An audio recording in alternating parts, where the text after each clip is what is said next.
¿Qué tal, estimados hermanos y amigos? Dios les bendiga, qué gusto saludarlos. Para su servidor siempre una bendición estar llegando hasta sus hogares o posiblemente en algún otro lugar de nuestro querido territorio nacional. En este programa de Visionarios estamos siempre presentando el trabajo, la visión que cada quien de los invitados está desarrollando, en primer lugar para gloria de nuestro Dios, pero también para llevar bendición a las personas. Recordemos que el que trabaja para el Señor, pues tiene como función también presentar el reino de nuestro amado Señor Jesucristo, el cual siempre traerá grandes bendiciones para todos aquellos que lo reciben. En esta oportunidad tenemos como invitado al pastor David Valle. Él es hijo del pastor David Valle, que recientemente estuvo con nosotros también en un programa como este, pero lo hemos invitado para una campaña de 3 días en la Iglesia del Camino, y vamos a compartir algunos pensamientos, algunas ideas con nuestro hermano, que sin duda alguna van a ser de su agrado, posiblemente de su conocimiento, y que Dios le dé bendición a usted a través de este programa. Bienvenido, hermano David.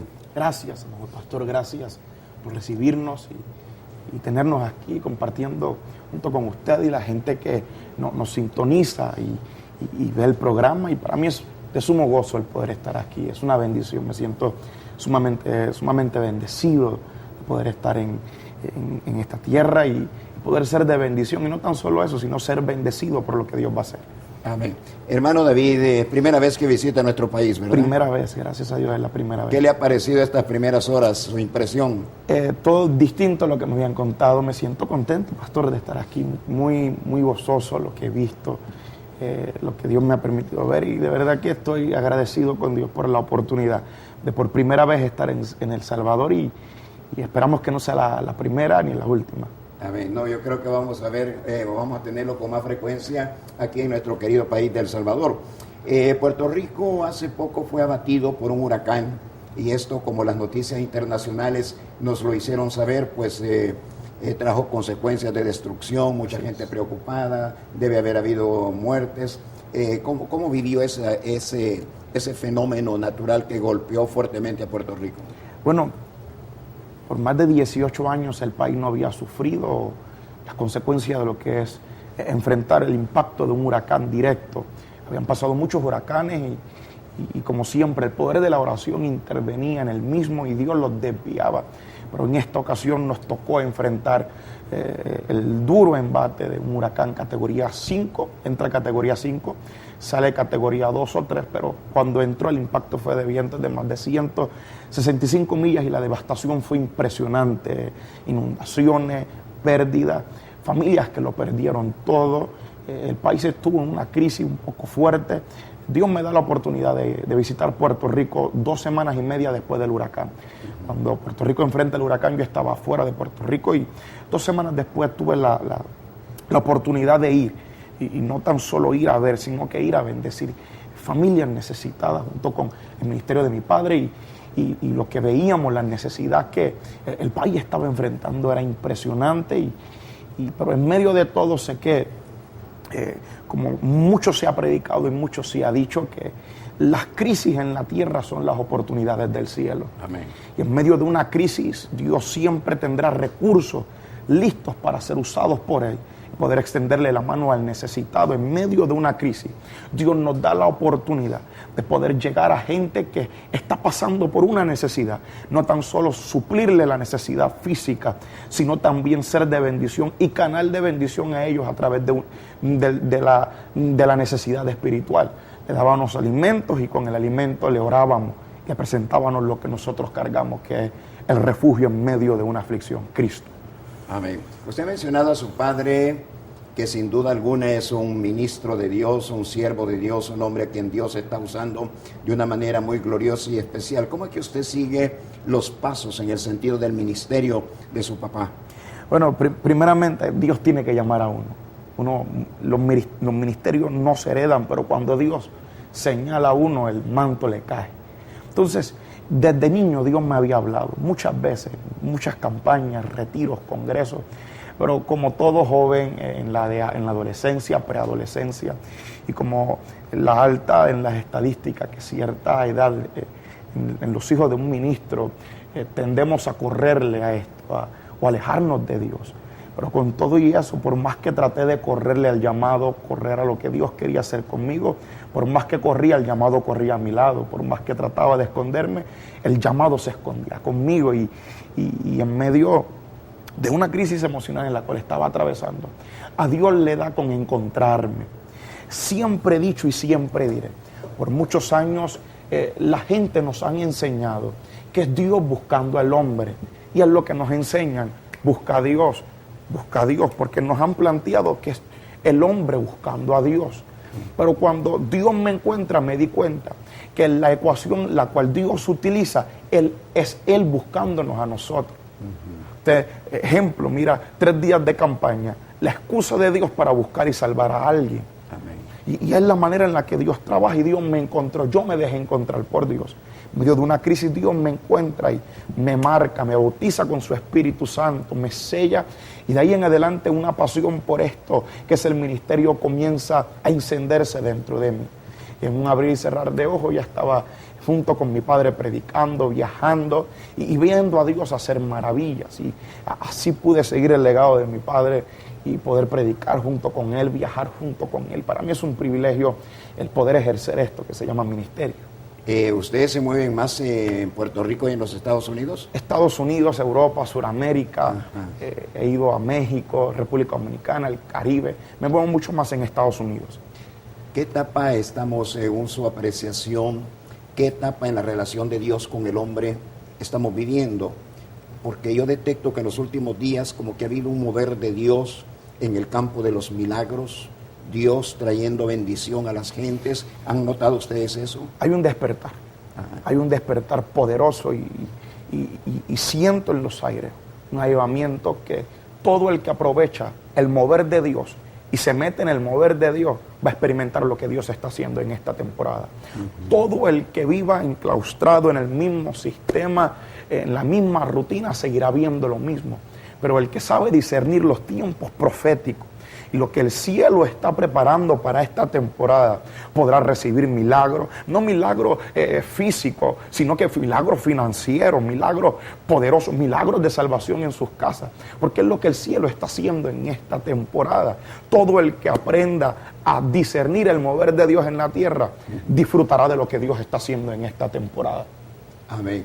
¿Qué es lo que un ser humano necesita según su experiencia ya en la vida ministerial? ¿Qué es lo que un ser humano necesita para recibir esos beneficios, esos milagros de Dios? Mirar a Jesús. Mirar a Jesús. Seguir a Jesús. Esa es la primera clave. No seguirlo por los milagros, seguirlo por lo que Él es. Si lo sigues por lo que Él es, tiene lo que Él sabe dar. Milagro, salvación, bendición, nada te faltará. Y es la primera clave, apuntar nuestra mirada a Él. Que Él sea el centro de vuestras vidas. Me dé o no me dé, le voy a seguir. Me sane o no me sane, le voy a seguir. Porque si le sigo tarde o temprano, Él va a tener lo que yo necesito. Amén. Amén. La fe, ¿qué papel juega la fe? La fe es sumamente importante. Esto se trata de fe. ¿Cómo seguir a alguien que no veo? Ya eso es fe. ¿Cómo adorar a alguien que no veo? Eso es fe. ¿Cómo proclamar un milagro que no tengo? Eso es fe. La fe es la clave esencial para uno recibir lo que el cielo tiene para nosotros. Amén. ¿Qué milagros ha visto? ¿Le recuerda usted alguna experiencia que le haya marcado, le haya impactado de ver a Dios obrar de una manera milagrosa? En mis comienzos, en mis primeros compromisos, tenía 19 años cuando comencé mi primera predicación. Recuerdo que ya a los 20 comienzo el ministerio, lo que es a tiempo completo, y en esos primeros pasos Dios hacía milagros impresionantes, todavía lo sigue haciendo, pero siempre los primeros milagros son los que uno nunca va a olvidar. Siempre he dicho que los milagros del ayer no se olvidan por una razón, fortalecerán la fe del hoy, para uno ver aún cosas mayores de Dios. Recuerdo que en mi primer compromiso, un campamento de jóvenes, siendo jóvenes pues, me invitan a muchas actividades de jóvenes, y recuerdo que ministro milagros siempre tenía por costumbre escuchar a mi padre decirme: nunca te bajes del altar sin orar por los enfermos. Recuerdo que pasa una jovencita, una señorita con problemas en la vista, no veía bien, número uno, y tenía uno de los ojos desviados, tenía una desviación en su vista. Recuerdo que oro por ella, declaro que Dios lo va a hacer. Cuando ya estoy llegando a mi casa, recuerdo que me llega un mensaje de texto y con la evidencia de que la niña que pasó con problemas en la vista, Dios la sana y le endereza la desviación. Ese fue el primer milagro que yo experimenté como ministro del Señor. Y sé que de ahí de Dios despertó un hambre por el campo de lo sobrenatural. A mí me fascina todo lo que es lo sobrenatural, me llama la atención. Los milagros, el bautismo, el mover del Espíritu Santo, eso es lo que a mí me atrae. Entonces desde ahí en adelante comienzo a ver a Dios a sanar hombros, sanar espaldas, desaparecer enfermedades, y ese es el mover que hemos visto durante 4 años. ¿Cuáles son las expectaciones que tiene con relación a la campaña que vamos a tener en la Iglesia del Camino? Bueno, su padre le debe haber contado algo, ¿no? Respecto a la congregación, a nuestro modo de ser en la iglesia. Sí, me dijo que la experiencia fue impresionante, lo que Dios hizo, un milagro, el mover de Dios, y créeme, pastor, la expectativa con la cual vengo es demasiado alta. Yo estoy convencido, todo el que venga necesitado de un milagro va a recibir su milagro. Todo el que venga necesitado de una palabra va a recibir una palabra. Todo el que venga expectante para ver un mover de Dios sobrenatural, créame que lo va a ver. Estoy convencido que Dios está dispuesto a entregarnos lo que estemos dispuestos a buscar de Él. Si estamos dispuestos a buscar ese mover fresco del Espíritu Santo en esta temporada, lo vamos a recibir. Milagros grandes y poderosos que vienen a bendecir la vida de aquellos que creen, de aquellos que buscan al Señor nuestro Dios. Hermano, 3 días de campaña lo hemos estado esperando realmente con mucha expectación acá en la iglesia del Camino. Nos estamos preparando para el mes de abril, que vamos a tener una magna concentración de diferentes iglesias de nuestro país, pastores, congregaciones diferentes, pero unidos todos en la búsqueda del favor de Dios, que nos ayude a solventar los problemas personales, por supuesto, familiares, pero también problemas de nación. Claro. Hay un problema que está golpeando mucho a nuestro país, que es el problema de la violencia. Hay problemas de enfermedades, hay problemas también de pobreza, como lo hay en muchas partes del mundo. ¿Dios tiene una respuesta en este sentido que estoy hablando para las gentes? Claro que sí. Primer punto que usted tocó, y es una palabra que a mí me fascina, la iglesia unida, que habló de que nos vamos a unir como iglesia. Primer punto que quiero tocar para seguir la línea del evento y de lo que Dios va a hacer en ese epicentro de avivamiento, es que la unidad no es solo un mensaje, pastor. La unidad es una vivencia. El problema de mucha gente es que le ha gustado predicar sobre la unidad, pero mucho más que predicarla, la clave es practicarla. Sí. Usted está tomando una iniciativa poderosa de querer unir a la iglesia de Jesucristo, no a la iglesia de un concilio, no a la iglesia de un hombre, no a la iglesia de un hombre, sino que la iglesia de Jesucristo, unirla, congregarla en un lugar. Si 2 o más se ponen de acuerdo pidiendo cualquier cosa, Dios lo hace. Y creo que ahí habrá miles de personas pidiendo para que Dios sane la tierra, Dios liberte cautivos, Dios restaure la nación. Y creo que esa iniciativa es demasiado poderosa, y lo que no se combate domina. Si no se combate la violencia, es espiritual, el asunto es espiritual. Sí. No podemos sanar problemas espirituales con remedios humanos. Entonces, lo espiritual se sana con lo espiritual. Y yo estoy convencido que cuando la iglesia se une con esa visión de querer golpear los aires y entender lo que Zacarías dijo, no es con espada, no es con ejército, es con su Santo Espíritu. Yo creo que cuando tomamos esa iniciativa, algo Dios hace sobre la faz de la tierra. Estoy convencido que ese evento en abril será algo que va a marcar la tierra. No será un evento más, será un antes y un después para una nación.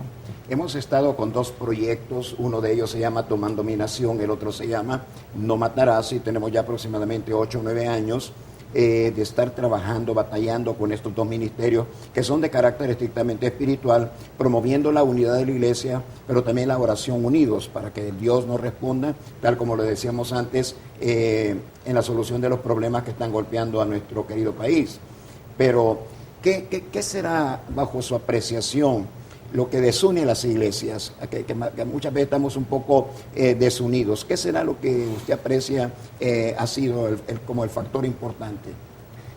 Le puedo dar muchísimas conclusiones que afecta a la unidad, o qué es lo que produce la desunión. Se puede llegar a una conclusión. todo el que vive dividido carece de intimidad con Dios. ¿Por qué estamos desunidos?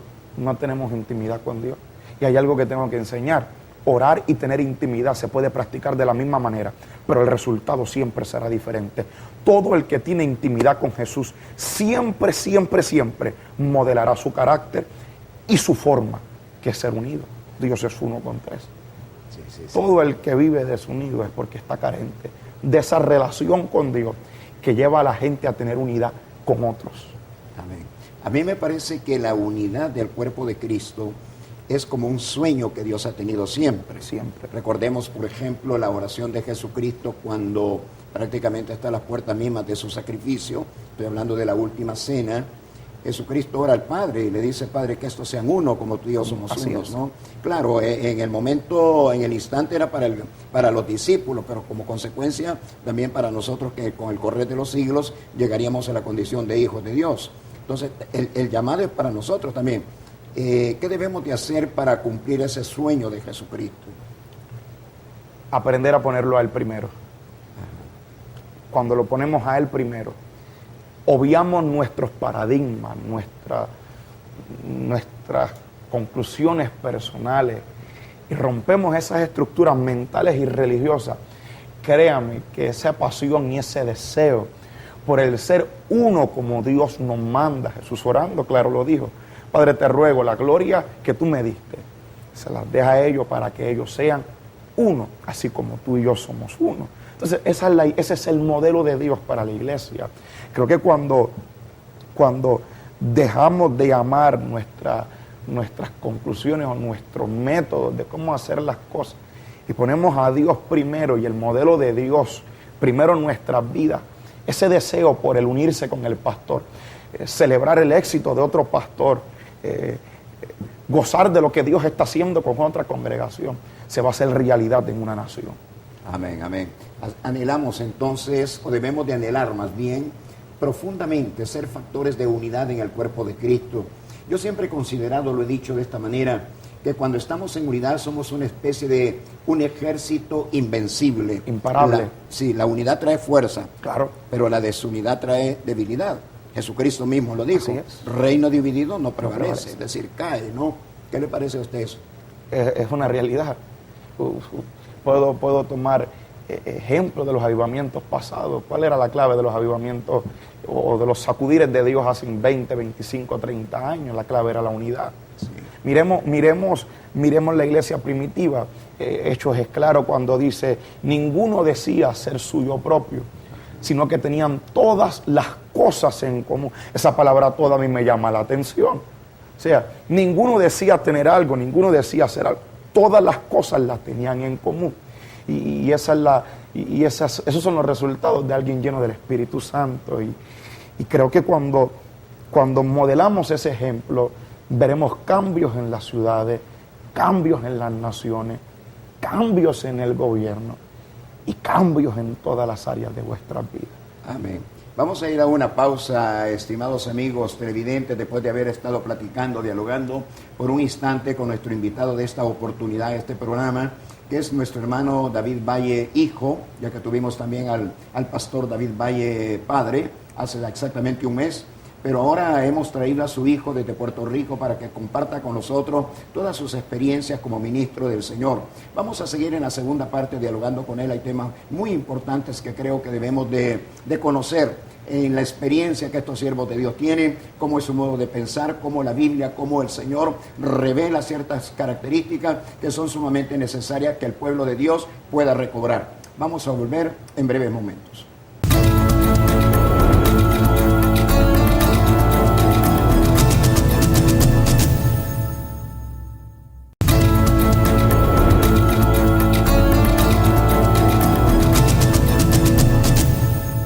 Estimados amados hermanos y amigos, volvemos después de esa información importantísima que hemos compartido con usted. No pierda de vista y le pedimos su apoyo en oración por esos dos grandes proyectos, Tomando mi Nación y No Matarás, que son indiscutiblemente luchas espirituales en favor de nuestro querido país, El Salvador. Únase a nosotros, no hay nada más que buscar el rostro de Dios, el favor de Dios, para que muy pronto este país pueda salir de todas las circunstancias difíciles por las cuales estamos pasando. Vamos al diálogo nuevamente con nuestro invitado de esta oportunidad, un hombre que podemos decir con toda credibilidad que es un visionario, un hombre que está predicando por diferentes países del mundo, llevando el mensaje de paz, ese mensaje del Evangelio de nuestro Señor Jesucristo que transforma las vidas precisamente de los seres humanos.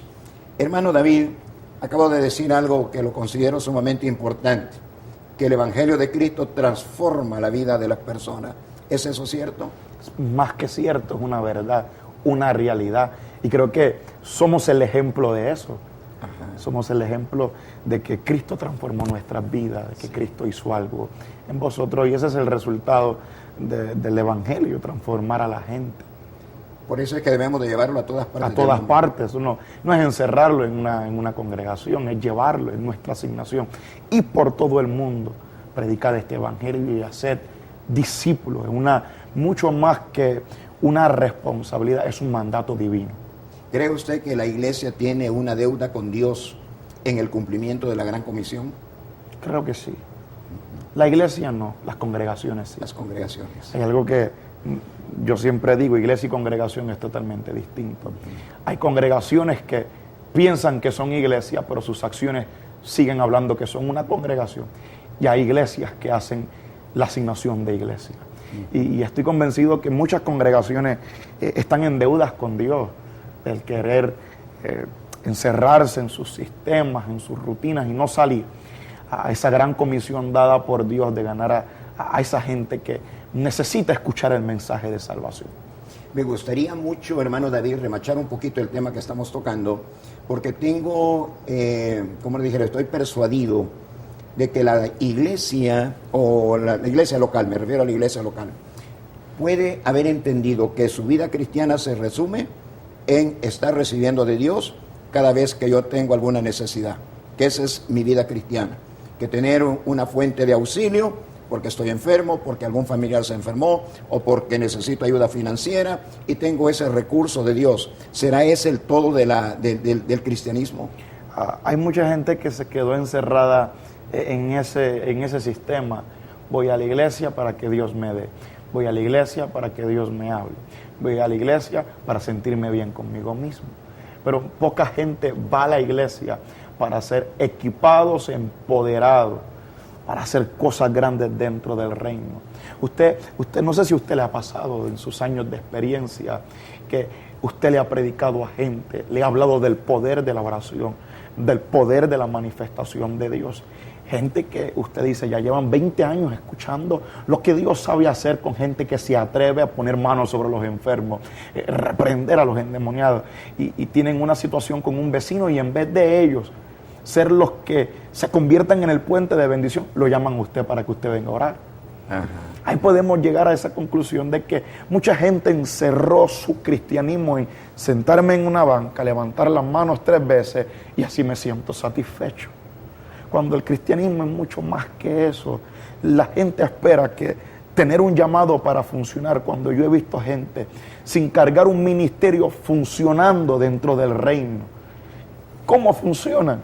Oran por los vecinos, van a los hospitales, libertan a los oprimidos, con lo que Dios ha puesto en nosotros. Creo que el Espíritu Santo en la vida de una persona es lo que una persona necesita para ver el resultado de la manifestación del reino de Dios en la tierra. Y gente que no han entendido que la llenura no es solo para el templo, la llenura no es solo para yo caerme, la llenura no es solo para yo brincar, no, la llenura es para yo poner las manos sobre aquel que está cautivo y verlo ser libre. Poner las manos sobre aquel que está enfermo y ver a Dios haciendo el milagro. Creo que cuando la gente entiende que el cristianismo es mucho más que asistir a una congregación, vamos a comenzar a ver cambios en las ciudades, cambios en las comunidades, cambios en la tierra. Amén. Me llama mucho la atención algo que usted dijo, sanaré su tierra. Yo creo que todos los países del mundo necesitamos esa intervención divina que venga a sanar nuestras tierras. Claro. Hay problemas de una naturaleza en un país, en otro país hay problemas de otra naturaleza, pero creo que todos los países tenemos necesidades que satisfacer y quién más que Dios para podernos ayudar a solventar esos problemas. Pero, ¿qué hay que hacer realmente para que Dios sane la tierra? Yo recuerdo un versículo bíblico que es muy usado por los cristianos evangélicos, sobre todo en tiempos de campañas, cuando hay una campaña en un parque, en una ciudad, o en una cancha de fútbol, o una campaña, ¿no? Se suele mandar a imprimir un versículo muy conocido que es 2 de Crónicas, capítulo 7, versículo 14. Si mi pueblo se humillare. Pero yo creo que muchas veces eso queda única y exclusivamente a nivel de impresión. Creo que como que no cumplimos las condiciones que allí dice ese versículo para que Dios sane la tierra. ¿Qué le parece a usted eso? Usted tiene toda la razón. Se ha convertido en un cliché, en una frase que utilizamos para hacer el evento y no la convertimos en una realidad. Es claro lo que Dios exige. Humíllate, arrepiéntete para yo poder hacer algo en ustedes. Si se humillare mi pueblo, el cual mi nombre es invocado, y oraren, ahí está la clave, humillación y oración. Ese verso trae ecuaciones que no nos hemos dado cuenta. Arrepiéntete, ora, humíllate para yo poder perdonar y sanar. Cuando hablamos de sanar y perdonar, ahí estamos hablando de milagros. Sí. El milagro más grande es el de la salvación. Amén. ¿Cómo el milagro de la salvación llega? A través de perdón de pecado. Entonces, ¿cómo podemos ver milagros de salvación y milagros de restauración en la tierra si no nos humillamos? Amén. Creo que el problema es que lo hemos tomado como una frase de evento, frase de campaña, frase de evangelización. Atractiva. Y no una realidad de nuestras vidas. ¿Cómo puedo entender que es una realidad? Puedo tocar este tema por lo que he visto en los Estados Unidos o en mi país. Si se humillare mi pueblo, el cual mi nombre es invocado, y oraren, vamos a tomar la oración. ¿Cómo yo sé que esto es una frase que se escucha bonita y no la ponemos en práctica? Cuando miro las reuniones de oración en mi país. Cuando yo veo las reuniones de oración, que es el culto más bajo en número, me doy cuenta que estamos distantes de lo que Dios está exigiendo. Dios está exigiendo oración y humillación para Él poder meter su mano y hacer milagros y sanar la tierra, y no queremos orar. Correcto. Entonces se ha quedado en una frase. En los eventos, humíllate pueblo, y nos vamos de rodillas, pastor. Nos vamos de rodillas en el evento, lloramos en el evento. Ejemplo, el evento es viernes, sábado y domingo, y el lunes volvemos a nuestras costumbres. Entonces, estamos distantes de lo que Dios está exigiendo porque nos hemos acostumbrado a clamar por humillación en eventos y no lo hemos tomado como una vivencia. Sí. Creo que si se humillare mi pueblo, el cual mi nombre es invocado, sí, y oraren y se apartasen de sus malos caminos, yo sanaré la tierra y perdonaré sus pecados. Lo que va a activar los milagros es la humillación, el arrepentimiento. Una de las claves más importantes de un avivamiento, o lo que atrae un avivamiento, es el arrepentimiento. El arrepentimiento es el sazón del avivamiento. Alguien arrepentido es alguien que abre su espíritu para que Dios haga algo en él. Y creo que mucho más que una frase bonita, la humillación tiene que ser una vivencia. Hermano David, creo que hay otra cosa que debemos de reflexionar sobre ella en este programa, que estamos tocando temas muy importantes, pero muy necesarios. Claro que sí. Humillarse. ¿No será que tal vez no nos humillamos porque eso es algo difícil de hacer en el ser humano? Vale, yo entiendo que tirarse de rodillas, lanzarse de rodillas, incluso hasta pegar el rostro en tierra, tiene su ¿cómo le dijéramos? Su parte de humillación. Pero y adentro, ¿no será que estamos parados? Solo el cuerpo es el que se arrodilla. Humillado físicamente. Ajá, pero no por dentro. Ni nuestro espíritu carente de ese quebranto del espíritu. Sí. Tiene toda la razón. Es una humillación física y visible, pero no hay una humillación espiritual. Así es. Y ahí es que está la clave. Nos podemos tirar de rodillas, de panza al suelo y gritar con una multitud. Pero si nuestro espíritu, lo que está dentro de vosotros, nuestra alma, no se humilla delante de Dios, nuestro corazón, vamos a ponerlo, nuestro corazón no se humilla de verdad, nada va a pasar. Amén, amén.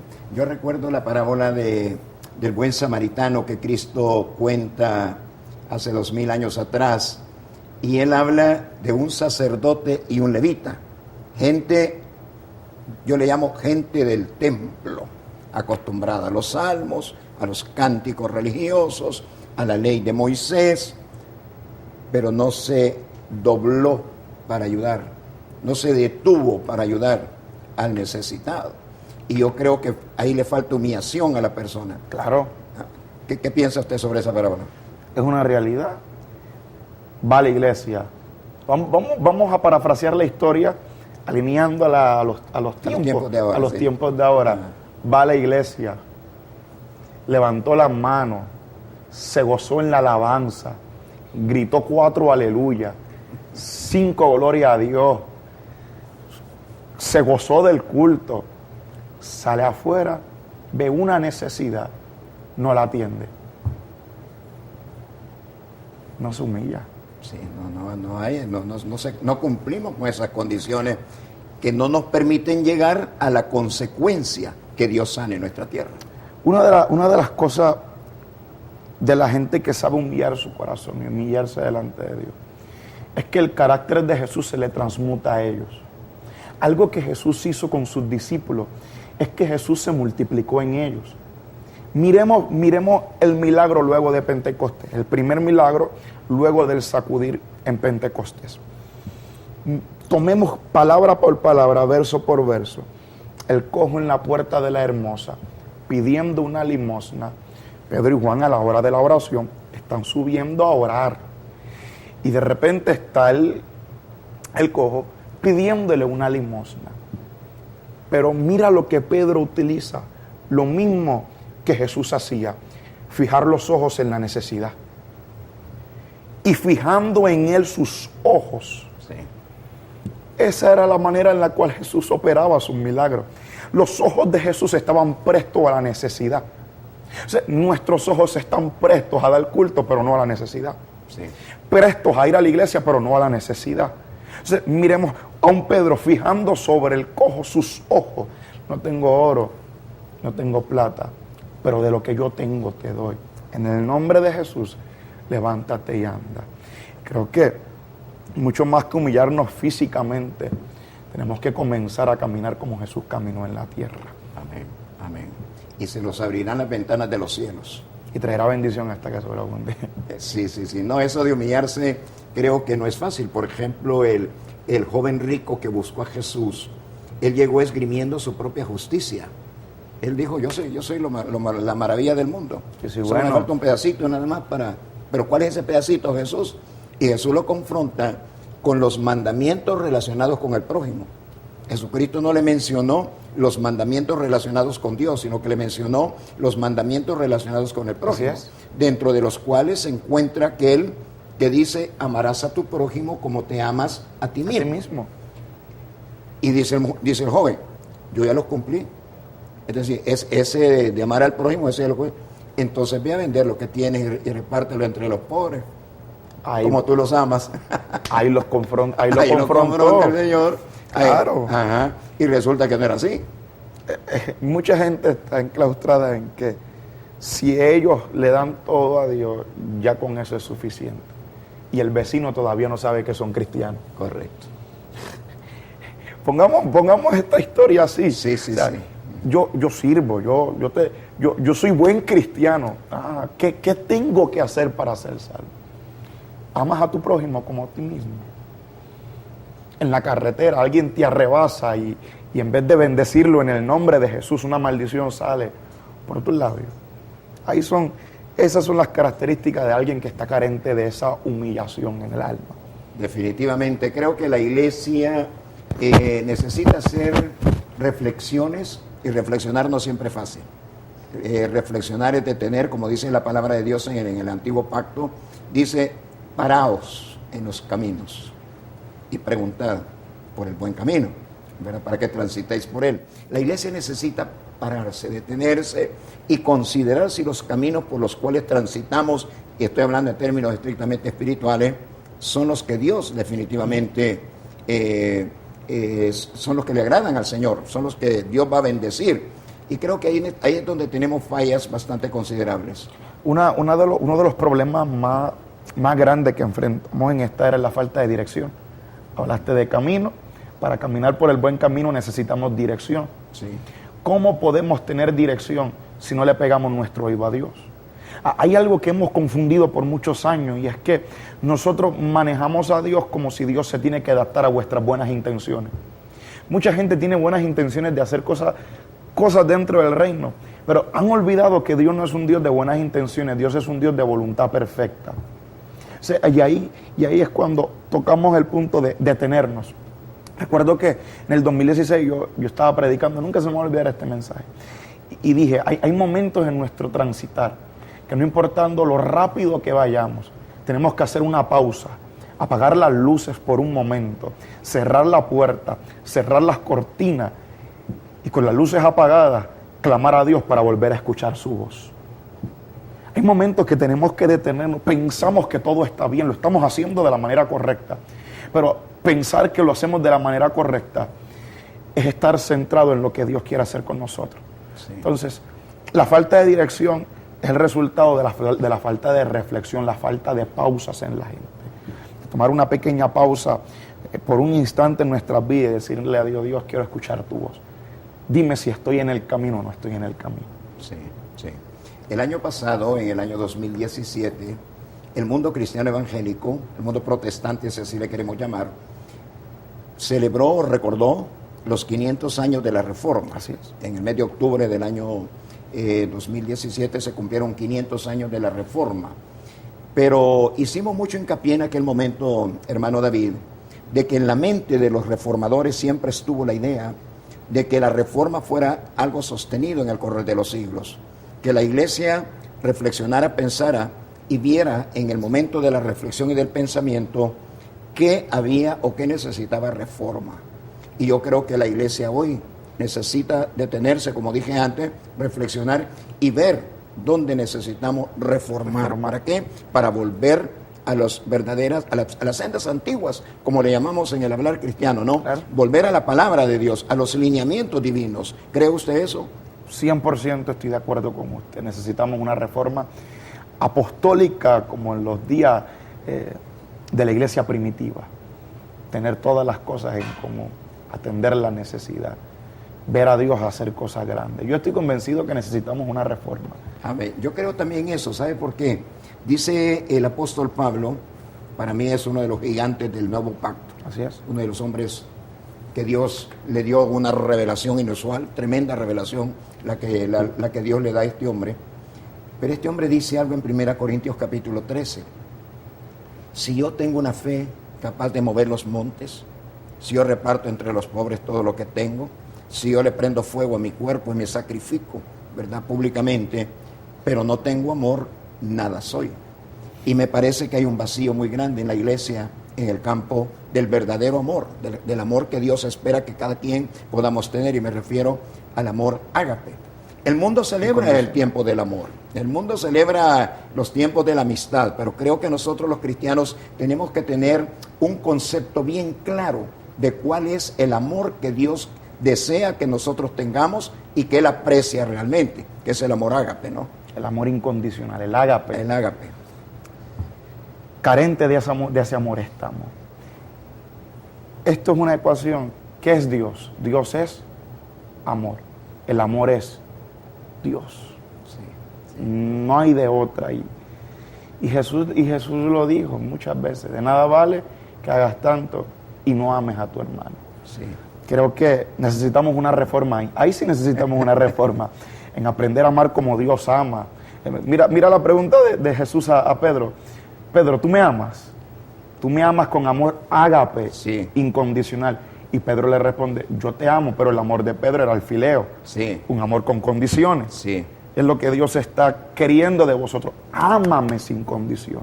Amén. Ámame hasta que te atrevas a dar lo que sea por mí. Y ama a tu prójimo con el mismo amor. Como a ti mismo. Como te amas a ti mismo. Si te amas a ti mismo, tú no te vas a golpear a ti mismo. Si te amas a ti mismo, tú no le vas a hacer daño a ti mismo.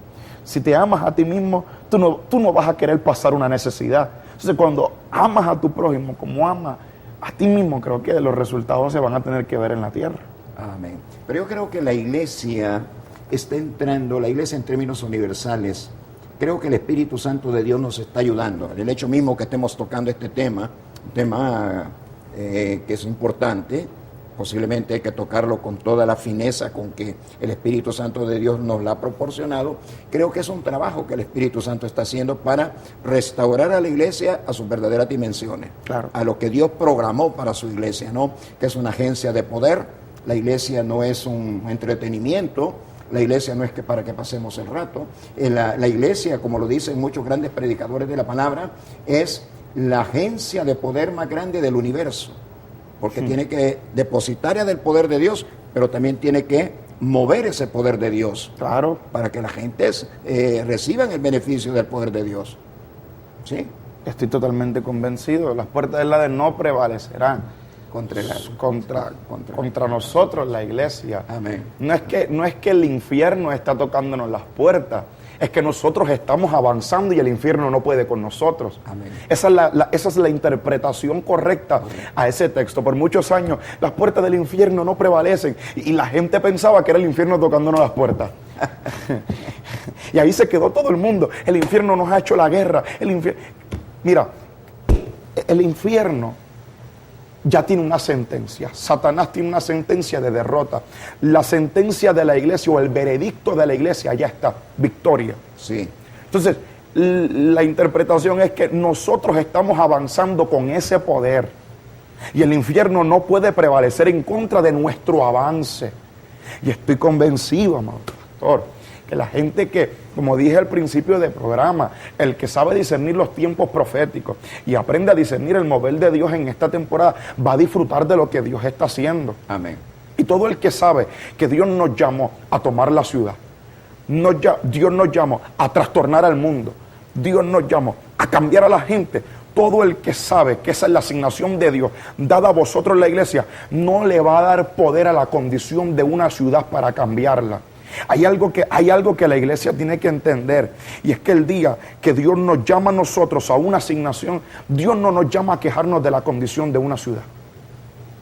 Hechos capítulo 1, verso 7 en adelante. Maestro, ¿cuándo restaurarás el reino? Jesús les dice, el tiempo y las sazones yo no las conozco, solo el Padre en su sola potestad. Pero yo les voy a asegurar que van a recibir poder cuando sobre vosotros haya venido el Espíritu Santo. Recibes poder, me eres testigo. Hay una ecuación básica ahí, amado pastor. Sí. No puedes ser testigo sin poder. Sí. Eres testigo teniendo poder. Luego que le da esa ecuación, sé testigo con mi poder, le dice, me serás testigo en Jerusalén, Judea, Samaria y hasta lo último de la tierra. Ahí lo que yo puedo entender es que Jesús en ningún momento los llamó a ellos a ver la condición de la ciudad. Jesús los llamó a ser testigos. Y el problema de mucha gente es que se quieren quejar de la condición de una ciudad. Envías un pastor a una ciudad y dice, esa ciudad es mala. Ahí la violencia es alta. Como si Dios le está llamando a mirar la condición de la ciudad. Dios le está llamando a cambiarla. A cambiarla. Y eso es lo que la iglesia tiene que entender. Correcto. Dios no nos llamó ni a quejarnos por la condición del gobierno. Dios no nos llamó ni a quejarnos. No, Dios nos llamó a cambiar lo que está ocurriendo. Cambia tus quejas por acción y vas a ver el resultado. Amén, amén. Bueno, estimados televidentes, creo que se han tocado temas sumamente importantes, temas que la iglesia tiene que considerar. A mí en lo particular me gusta recomendarle al pueblo de Dios, métase a su cuarto, hable con Dios, lea la palabra, veamos dónde se necesita hacer ajustes, porque hay momentos que hay que apretar el botón de ajuste, como se aprieta el botón de la computadora para ajustarla, ¿verdad? Configurarla, etcétera. Creo que necesitamos apretar el botón de nuestro corazón y ver dónde cada quien estamos necesitando ajustes, acondicionémoslos a la voluntad perfecta del Señor y veremos la gloria de nuestro Padre. Hermano David, hemos llegado al final de nuestro programa. Lamentablemente. Pero bueno, vamos a esperar que en otra ocasión que venga al país lo podamos tener aquí también Claro con que sí. nosotros. Para ¿no? mí será una bendición el poder llegar a los televisores de la gente, que la gente pueda escuchar lo que Dios ha puesto en nuestros corazones para esta temporada. Y, amado pastor, gracias. Qué alegría, Amén. qué alegría Amén. el poder estar aquí. Muchas gracias, hermano David. Estimados televidentes, gracias a ustedes también por haber estado en sintonía de este programa bonito y especial, este diálogo que hemos sostenido tocando verdades profundas de lo que es la vida cristiana, la relación de Dios con el hombre. Y esperamos también que usted nos sintonice en nuestro próximo programa de Visionarios. Que Dios les bendiga y hasta pronto.